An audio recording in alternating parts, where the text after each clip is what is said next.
Um futuro rei entra em uma reunião familiar extremamente delicada, que exigiu meses de planejamento cuidadoso para ser organizada. Este encontro privado no Castelo de Windsor tinha como objetivo resolver uma questão crucial que pairava sobre a família real. Todos os membros seniores da família real viajaram até a propriedade histórica para este importante confronto. No entanto, antes mesmo que alguém se sentasse, o príncipe de Gales cancelou completamente a reunião e se retirou. O cancelamento não ocorreu após uma longa e acirrada discussão, nem no meio da agenda programada.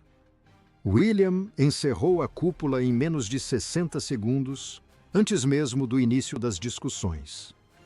Ele fez isso por causa de um único rosto inesperado parado perto da janela da sala de estar. Ele avistou alguém que não constava na lista oficial de convidados. A visitante inesperada era a advogada pessoal de Camila, não uma conselheira neutra do palácio. Sua presença na sala revelou a William, num único olhar, exatamente o que estava acontecendo. Aquilo nunca foi a conversa familiar informal que lhe haviam prometido.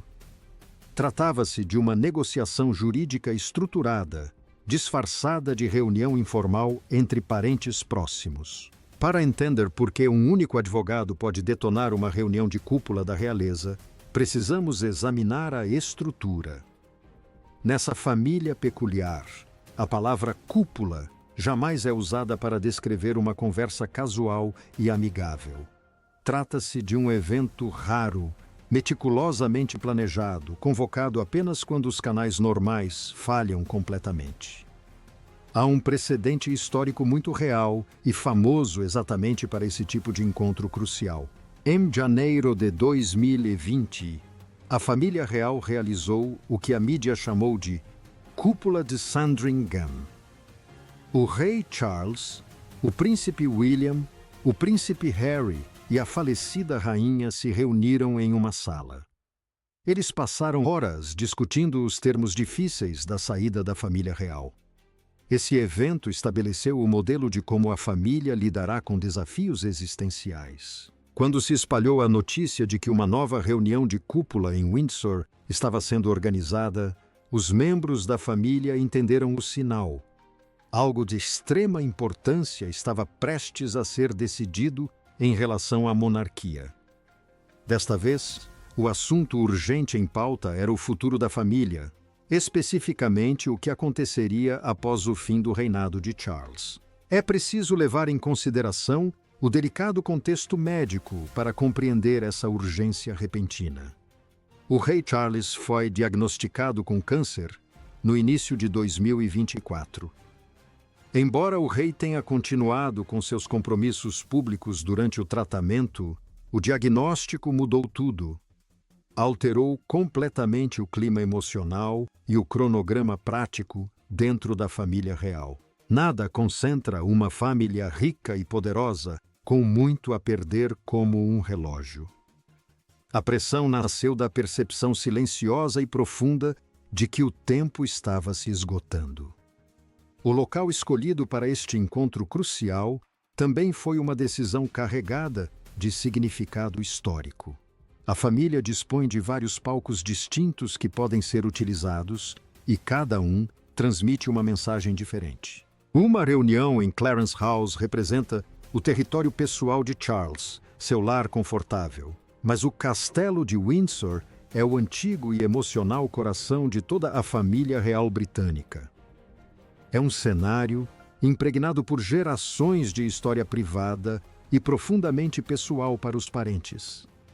A escolha de Windsor foi uma tentativa deliberada de fazer com que o encontro parecesse menos com uma reunião de governo. Essa configuração doméstica específica não era inocente, pois os organizadores tinham um objetivo claro. Quanto mais um ambiente é decorado para parecer familiar, mais relaxadas ficam as defesas. Essa redução da guarda emocional era justamente o objetivo da configuração física do encontro em Windsor. Após meses de planejamento cuidadoso, a lista de convidados para o encontro privado em Windsor foi finalizada. Uma conversa em família deve ser informal, totalmente confidencial e sem direcionamento. Todos se sentem à vontade para dizer coisas que jamais ousariam registrar em um documento legal formal. Essa era a atmosfera de confiança e cordialidade que os organizadores haviam cuidadosamente planejado para este encontro em Windsor. Mas William havia recebido uma versão da lista oficial de convidados com antecedência. O nome da advogada foi adicionado discretamente no último segundo ou simplesmente não constava da lista. Isso significava que todo o plano estratégico dependia de William não saber que ela estaria presente. Se a presença dela fosse totalmente inocente, seu nome teria sido divulgado na lista. Revela-se os detalhes inofensivos e oculta-se o que depende do elemento surpresa. Eles sabiam que se William soubesse que uma advogada particular estaria presente, ele se recusaria a participar. Portanto, garantiram que ele não descobriria a presença dela até estar na sala. Só que subestimaram completamente a capacidade dele de perceber instantaneamente o ambiente ao entrar. William entrou na sala Windsor e viu alguém parado em silêncio perto da janela. Ela não era uma assessora jurídica do palácio a serviço dos interesses mais amplos da coroa. Ela era a pessoa especificamente responsável por proteger os interesses financeiros privados e pessoais de Camila. Há uma enorme diferença entre uma conversa familiar de apoio e um processo judicial de alto risco. O fator determinante que separa esses dois mundos é a presença física de um advogado. No momento em que um advogado particular entra na sala, a situação se transforma em uma negociação. Tudo o que é dito deixa de ser casual e passa a ser algo que pode ser registrado como consentimento. Um aceno informal de concordância pode ser posteriormente interpretado pelo advogado como consentimento verbal vinculativo. William olhou para aquela mulher perto da janela e entendeu a armadilha imediatamente. A maioria das pessoas que entrassem numa sala acolhedora com parentes ignoraria o rosto desconhecido. Poderiam presumir que ela fosse uma assistente prestativa, uma assessora ou uma conselheira. Naturalmente, as pessoas tendem a dar o benefício da dúvida num ambiente familiar. William fez exatamente o oposto, lançando-lhe um olhar penetrante ao entrar. Ele reconheceu imediatamente o rosto do advogado que estava parado silenciosamente ao lado. Juntou os fatos e percebeu que eles formavam uma única palavra: negociação. Ele não precisava ouvir a agenda oficial nem se sentar para escutar. A presença não anunciada daquele advogado específico, naquele papel específico, era a própria agenda. Ele leu toda a reunião de Windsor em um único olhar antes de dar 3 passos. Isso demonstra que desenvolveu um apurado senso para identificar armadilhas. Ele já se queimou vezes o suficiente para ser cauteloso com reuniões familiares repentinas.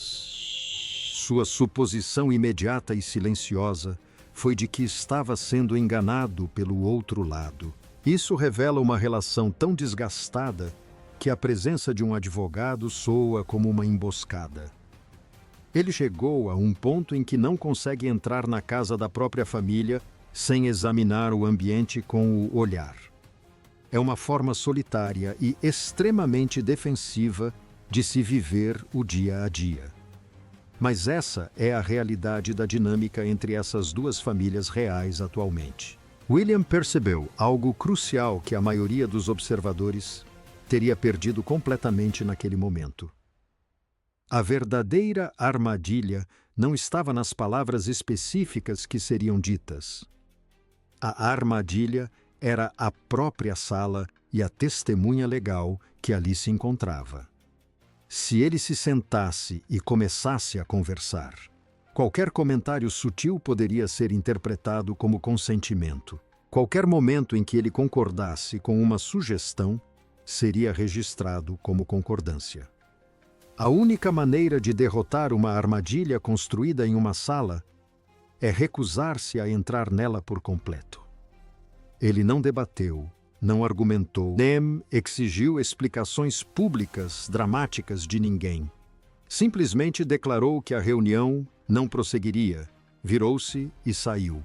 Ao sair, ele retirou o único elemento essencial para todo o plano. Eles precisavam do futuro rei sentado em uma cadeira, participando da conversa. Devemos conectar essa ação direta à forma como essa família trava suas batalhas. Suas verdadeiras guerras não são travadas com discussões acaloradas, mas sim com a burocracia silenciosa. Quem controla os documentos legais acaba controlando o resultado institucional. William claramente aprendeu bem essa lição com a experiência anterior com o espólio. Um homem que já viu o que um único instrumento legal pode fazer é cauteloso. Ele não entra casualmente em uma sala onde um advogado particular está esperando. Ele o havia testemunhado recentemente como essas armadilhas legais silenciosas são construídas e gerenciadas. Qual era, de fato, o objetivo dessa reunião específica em Windsor, a portas fechadas? O verdadeiro propósito subjacente desse encontro meticulosamente planejado era simplesmente a continuidade. Essa palavra, muitas vezes usada para encobrir grandes mudanças nos papéis da família real. A continuidade parece uma atitude muito responsável, até que se questione quem se beneficia ao manter tudo idêntico. Na prática, esse acordo visava garantir a posição e o status financeiro de Camila a longo prazo. Era uma tentativa de assegurar suas propriedades, seu papel e sua influência para além do reinado de Charles. Queriam tornar permanentes os confortos reais, temporários e emprestados que ela desfrutava antes da mudança de poder. Eles queriam garantir isso enquanto Charles ainda era rei e detinha o poder. Um processo legal formal exigiria a assinatura explícita e por escrito de William, a qual ele recusaria. Todos sabiam que o príncipe rejeitaria qualquer tentativa formal de hipotecar seu futuro reinado.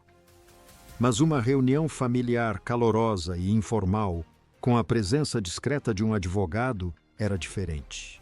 Isso poderia facilmente criar a aparência de consenso e acordo verbal. Não se consegue a assinatura de um homem que se recusa a assinar. Mas pode-se obter algo que um advogado possa posteriormente chamar de consentimento vinculativo. O acordo de continuidade específico, segundo consta, reunia vários pontos que a equipe de Camila queria tornar permanentes. Eles queriam certeza absoluta sobre quais residências particulares ela manteria como viúva. Também buscavam um papel definido e ativo, em vez de uma aposentadoria tranquila. Mais importante ainda, desejavam algum grau de envolvimento contínuo nos assuntos familiares. Um futuro rei não pode permitir que a viúva de seu antecessor detenha direitos pré-acordados. Isso não é continuidade, mas sim uma pesada hipoteca sobre o próprio reinado. A única oportunidade para garantir tais garantias é enquanto Carlos estiver vivo e reinando.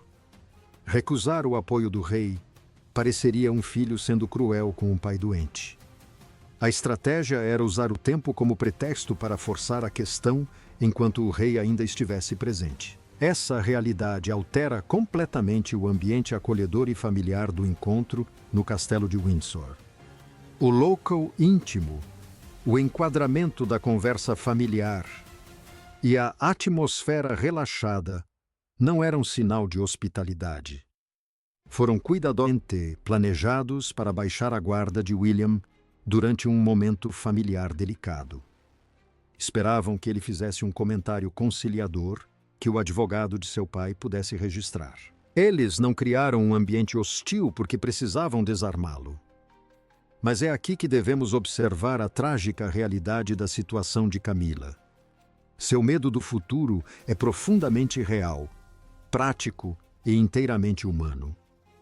Quando o rei Charles finalmente morrer, a situação pessoal de Camila mudará completamente da noite para o dia. Ela se tornará uma rainha viúva, perdendo toda a estrutura de apoio estatal diário. Seu status cairá imediatamente, alterando os centros de poder na corte. As grandes residências, a equipe pessoal e o papel central automático são emprestados. Eles existem unicamente porque ela é a esposa do rei reinante da Inglaterra. No dia M que Charles falecer, o empréstimo institucional contraído será cobrado. Ela manterá o título e sua riqueza pessoal, mas o poder mudará de mãos. A vasta máquina da coroa passará imediatamente para William e Catherine. Camila, por sua vez, deixará o centro da família e passará a ocupar uma posição marginal. Essa é uma transição brutal e incrivelmente difícil para qualquer pessoa enfrentar. Camila observou atentamente como essa família trata aqueles que estão à margem. Ela viu o que aconteceu com outras viúvas da realeza que perderam seu lugar central. Seu instinto de garantir algo permanente agora não é mera ganância. É uma mulher tentando construir um muro antes da tempestade chegar. Ela quer proteção enquanto ainda tem alguma vantagem. Sua única vantagem reside em Charles estar vivo e bem o suficiente para ajudá-la. A cada dia que passa, a saúde dele se torna uma incógnita, e sua janela de oportunidade se estreita. Ela não tem medo apenas do futuro, mas do próprio relógio. Ela precisa assistir à sua única fonte de proteção enfraquecer, sabendo que o fim está próximo. Este é um fardo emocional incrivelmente pesado para qualquer pessoa carregar diariamente. Isso explica por que seus conselheiros recorreram a um advogado e convocaram uma cúpula. O rei Charles realmente queria dar à sua esposa essa proteção legal. Aqui está um marido encarando a própria mortalidade com absoluta e dolorosa clareza. Ele passou décadas lutando contra o sistema para ficar com essa mulher controversa. Ele a viu absorver anos de intenso ódio público ao seu lado. Ele quer garantir que ela não seja rejeitada ou diminuída posteriormente. Ele quer protegê-la de uma corte que nunca a aceitou completamente. Este é o ato de um marido amoroso, não de um monarca conspirador. Ele usou sua influência pessoal na reunião de Windsor para ajudar sua esposa. Ele estava tentando resolver uma equação familiar impossível. Depois, temos William, cuja perspectiva é moldada pelo passado. Não se pode compreender suas ações defensivas sem considerar sua mãe, a princesa Diana. William passou a infância observando a instituição gerenciar e manipular resultados privados. Eles faziam isso a portas fechadas, usando palavras suaves e acordos tácitos. Por causa disso, ele nunca confiou nos métodos da administração do palácio. Lembra-se do alto preço que sua mãe pagou em circunstâncias semelhantes. A última vez que a família conseguiu resolver uma situação discretamente, Diana sofreu. Ele tinha apenas 15 anos quando descobriu o que a máquina faz com as pessoas. Para William, uma sala de palavras suaves com um advogado escondido é perigosa. É a instituição que se disfarça com a face amigável e acolhedora de uma reunião familiar. Sua recusa em participar foi uma reação instintiva baseada em seu passado. Ele se recusava, no fundo, a ser controlado por eles. Ele estava protegendo o futuro de seus filhos e a linha de sucessão. Mas também se recusava a ser tratado da maneira como Diana foi tratada. Esse contexto é algo que as manchetes nunca conseguem capturar completamente. Faz William parecer frio, combativo e relutante em se sentar à mesa. mas é preciso entender o que uma sala como aquela representa para ele. Diana passa os seus últimos anos convencida de que estava sendo controlada em segredo. Ela se sentia presa pelas regras, com decisões tomadas em salas onde ela não estava presente. Seu filho observou todo o processo e absorveu completamente a dolorosa lição. Ele caminhou atrás do caixão dela enquanto o palácio organizava seu funeral público. Décadas depois, ele entra numa sala projetada para guiá-lo suavemente. Vê um advogado posicionado para registrar sua cooperação com o plano. Este é o padrão mais antigo e doloroso que ele conhece, ostentando um sorriso. Sua saída não foi fria, mas uma rejeição àquela máquina familiar.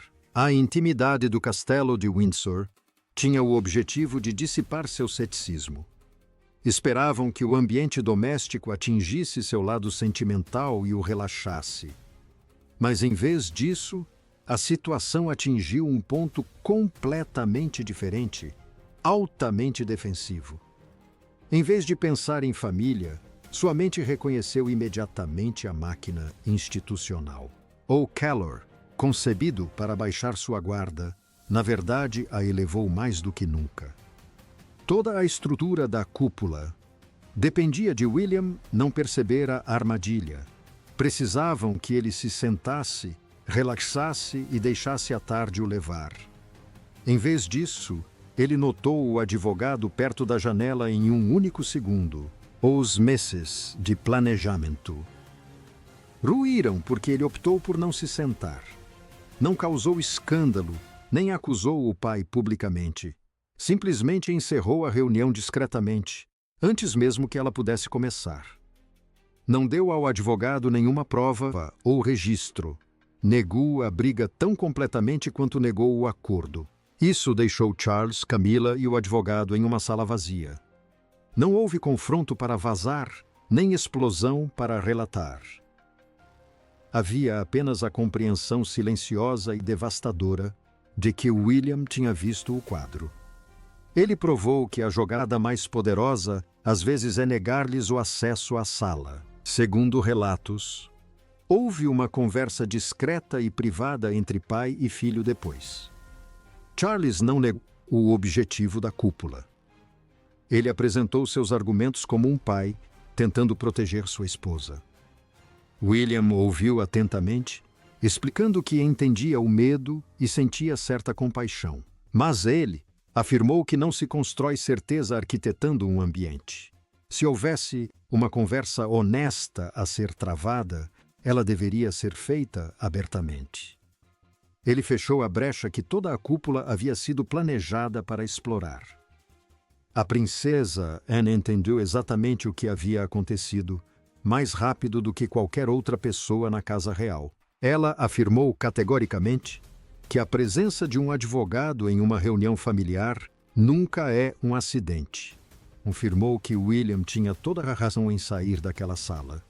Seu apoio comprovou que William não estava simplesmente criando dificuldades, mas sim protegendo a instituição. As regras devem ser respeitadas.